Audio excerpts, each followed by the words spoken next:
माझं नाव गंगाराम. नवीनच तुमच्याकडे आलोय कामाला. बघा समजा येतं मला बाईसाहेब.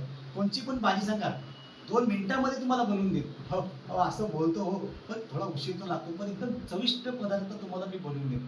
हां, मग बाईसाहेब काम फिक्स म्हणायचं. बरं आज काय बनवायचं बाईसाहेब मेजवानीला? बरं, बरं.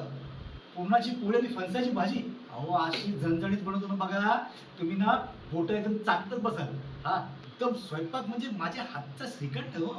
हां, अहो, बोलताना गोड बोलायचं असतं ना, म्हणून तुम्हाला मी बोललो. हां, अहो, हे बघा जास्त मी काय तुम्हाला लाडीगोडी लावणार नाही हां.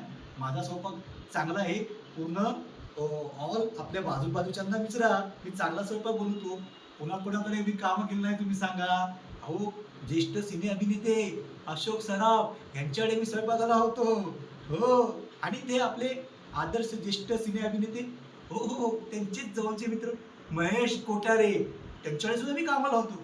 अहो, नाही, नाही सोडलं नाही मी सोडलं. काय माहिती काय, पगार मला ते कमी देत होते ना, त्यामुळे मी जरा पण तुमच्याकडे जास्त मिळेल ना?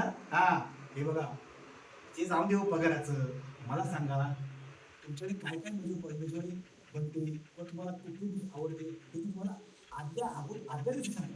हां, म्हणजे काय होईल, तुमच्या घरी काय बनवायचं ना, तर मला अगोदर ठाऊक असलं पाहिजे. हां, बाकी मी जेवण स्वयंपाक चांगला बनवतो हां, बाईसाहेब. हां, बरं येऊ मी?